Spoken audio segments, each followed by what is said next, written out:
María Larriba Shafti fue la primera mujer controladora de tráfico aéreo en México. Tuvo 27 años.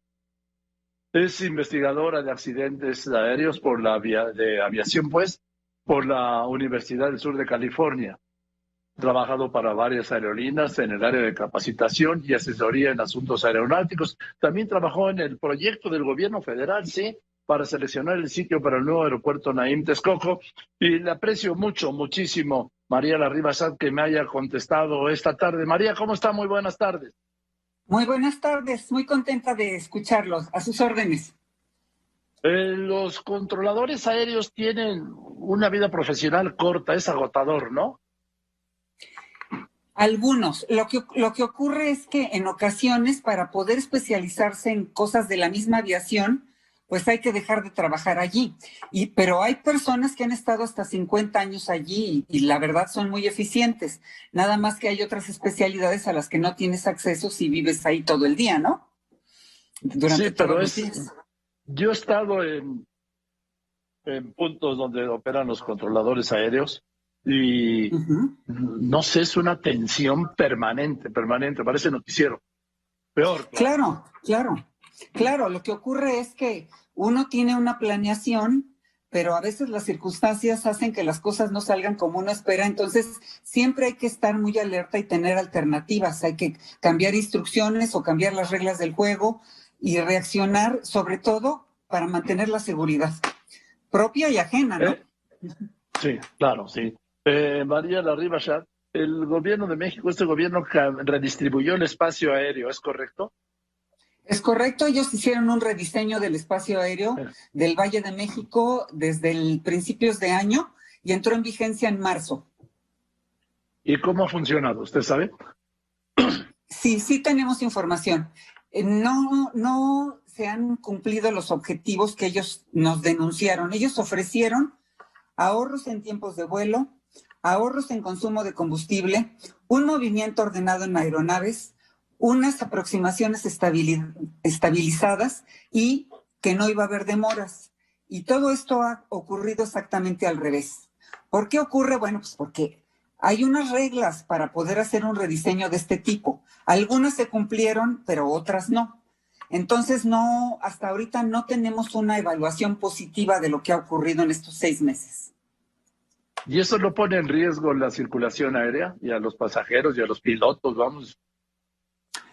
Pues claro que pone en riesgo las cosas porque nosotros estamos obligados a mantener unos altos márgenes de seguridad. Y si el diseño anterior que se usó durante 40 años con modificaciones, pero era básicamente el mismo, fue muy seguro hasta operar con una saturación de 1,400 operaciones diarias sin incidentes, y este rediseño con 900 operaciones, hay desorden, hay demoras, hay incertidumbre para todos y se diseñaron unos procedimientos muy cercanos a la orografía que comprometen la salud de la población. Las rutas son más largas, entonces hasta ahorita la evaluación no es positiva, hay que hacer modificaciones. Ahora, no he escuchado quejas o si las ha habido, me podrá decir usted, por ejemplo, de aerolíneas internacionales, ¿sí? De Europa, de Estados Unidos, de Oriente, de Medio Oriente, ¿o sí? Mire, no lo sabemos por esto. Desgraciadamente para nosotros, CENEAM, que es quien hizo el rediseño, es juez y parte. Ellos tienen la custodia de la información necesaria para hacer la investigación de los reportes, de los incidentes y los accidentes. Obviamente ellos dicen que no hay incidentes, pero si ellos custodian la información, ¿cómo lo vamos a saber? Ahora, sí se han grabado en aplicaciones de Internet algunos incidentes y cuando se han reportado, ellos dicen que no ocurrieron o que simplemente esos incidentes fueron resueltos con un sistema que tiene la aeronave a bordo del avión para evitar una colisión en el último momento. Pero ese uso de ese equipo no es el correcto.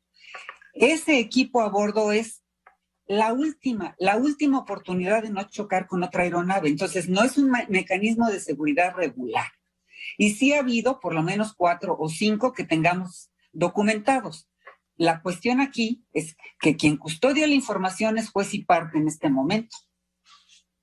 María Larriba Shad, en el funcionamiento simultáneo a partir del 21 de marzo, ya está así, del aeropuerto Felipe Ángeles y el de la Ciudad de México. ¿Para usted está todo resuelto o no?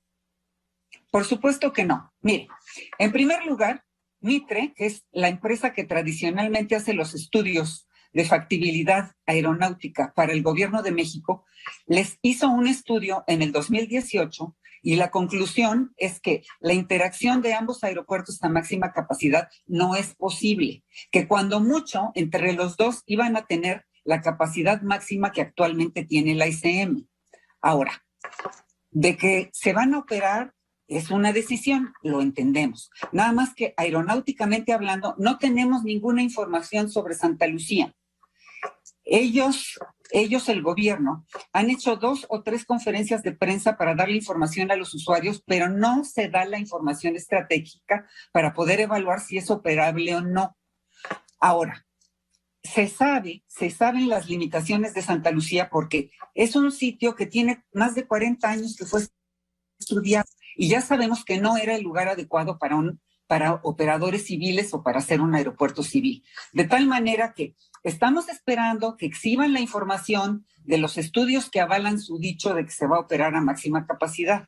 Ahora, hay aquí otros problemas, los problemas comerciales. Si no hay acceso ni para la gente que trabaja en Santa Lucía, ni para los pasajeros, pues no hay negocio de aviación. Entonces, de resolverse, como dice el gobierno que lo va a resolver, va a haber una operación, pero será paulatina, cuando haya conectividad, cuando haya un estudio de mercado, pero sobre todo cuando haya una certificación internacional de los procedimientos que ellos tengan allí establecidos.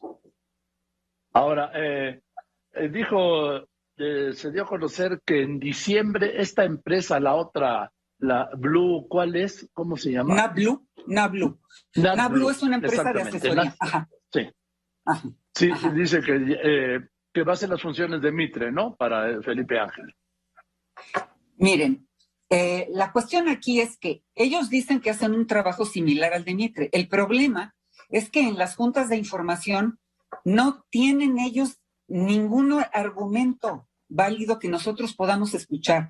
En la última junta que hubo para las aerolíneas, que fue a principios de noviembre, se les preguntó por una cosa que se llama libramiento de obstáculos, que es el medir todas las obstrucciones que hay alrededor de un aeropuerto. Se les preguntó, se les cuestionó si ya tenían ese estudio y dijeron que no. Lo que nos indica a las gentes que trabajamos en la aviación, pues que hay un atraso ahí. ¿Cómo van a diseñar las llegadas y las salidas si no tienen el libramiento de obstáculos? Y ellos negaron tener la información. Ahora, sí si la tuvieran, volar... ¿por qué no la exhiben? Sí. Claro. María Larriba, sí se puede volar simultáneamente Felipe Ángeles, Benito Juárez y el de Toluca, que casi no hay operaciones. Bueno, lo que ocurre civiles, es que... ¿no? Ajá, claro. Lo que ocurre es que Toluca ya está muy ensayado, ya los controladores son expertos en el manejo de ese aeropuerto, tiene un tamaño de mercado de acuerdo a su ubicación y a sus condiciones aeronáuticas. No es el mejor, porque con la elevación que tiene, los pesos de despegue y de operación están castigados. Entonces, no es un aeropuerto Toluca para rutas largas. Ahora, Santa Lucía, ¿qué sucede? Entre el aeropuerto de Toluca y el ICM tenemos la sierra, y tenemos unos volcanes ahí. Bueno, pero eso hace que la operación de los dos aeropuertos sea más o menos independiente. Esto no ocurre con Santa Lucía. ¿Qué tenemos aquí? Bueno, un Valle de México con 3 limitaciones fuertísimas: la elevación, las condiciones meteorológicas y los obstáculos. De tal forma que el espacio aéreo útil para la organización del tráfico aéreo es el norte. El alimentar el espacio aéreo en forma continua requiere de una técnica particular para favorecer uno u otro. Ahora, ¿qué ocurriría con Santa Lucía? Bueno, al principio, obviamente, al tener menos operaciones, se podrá hacer una interacción, pero el aeropuerto de la demanda sigue siendo el Aeropuerto Internacional de la Ciudad de México. Ahora, conforme hubiera más operaciones, tendremos que llegar a una operación condicionada, es decir, demoras en un aeropuerto para favorecer al otro y después al revés. No es posible la interacción a máxima capacidad de ambos aeropuertos. Ahora, si eso fuera posible, ¿por qué no exhiben las pruebas de simulación con aviones en un simulador donde nos demuestren que eso es posible? Simplemente porque ellos saben que no es así. Hay documentos oficiales internacionales. ¿Quiénes son los que saben que no es así, María Larriba? ¿Quiénes son ellos? ¿Pero quiénes son ellos? La empresa Servicios a la Navegación en el Espacio Aéreo Mexicano, ellos lo saben perfectamente, y también la Secretaría de Comunicaciones, porque ellos son los destinatarios de los estudios que hizo Mitre. Ellos conocen perfectamente esos estudios sobre el espacio aéreo desde que empezó este sexenio. Y hay estudios anteriores también. Pero bueno, esos no se tomaron en cuenta. Tienen razón. Ellos llegaron, solicitaron sus estudios a Mitre. Mitre concluye sus estudios a Mitre. Mitre concluye. Y el del secretario, todos lo saben. Todos conocen esta información que le estoy dando. ¿Y por qué no lo darán? ¿Para no quedar mal con el presidente? Bueno, esa es una razón. La otra es que ellos están intentando sacar adelante este proyecto hasta donde se pueda. Yo entiendo, tienen que resolver un problema, pero hay otra situación aquí. CENEAM ha custodiado la información técnica y ni la FAC ha supervisado ni la Secretaría ni la Subsecretaría. Entonces aquí, la solución es que la Agencia Federal de Aviación Civil tome el control de la parte técnica, efectúe una auditoría y se busque a la gente adecuada para resolver el problema de la mejor manera. Bien, pues, pero entonces sí podremos volar tranquilamente o no, María Larriba. Mire, mi punto de vista como controlador es que los controladores tendrán que hacer lo necesario para que haya seguridad. Lo que no le puedo garantizar es que no va a haber demoras. O sea, la seguridad se medirá. Bueno, ya las hay. Ya las hay, es lo que le digo. A ver, ese rediseño, ¿cómo es posible que con 900 operaciones diarias haya muchísimas demoras? Y que con el diseño anterior había 1,400 y había mucho menos demoras que ahora. O sea, ya se hicieron evidentes las fallas del rediseño. Lo que procede es revisar eso, volverlo a diseñar o corregir lo que esté mal y aceptar las limitaciones que tenemos. Con mucho gusto, y además son las órdenes, vamos a operar los dos aeropuertos, pero no es a máxima capacidad y sobre todo no sabemos cuándo, ¿no? Porque no tenemos todavía información confiable sobre la operación de Santa Lucía. Pues muchas gracias, María Larriba. A sus órdenes. Sí, le mando un saludo y nos da muchas luces, además clarísima para explicar. Muchas gracias. Gracias a ustedes. Buenas tardes. Buenas tardes, es María Larriba, la primera mujer controladora de tráfico aéreo. La primera mujer controladora de tráfico aéreo, investigadora en accidentes de aviación por la Universidad del Sur de California, sí.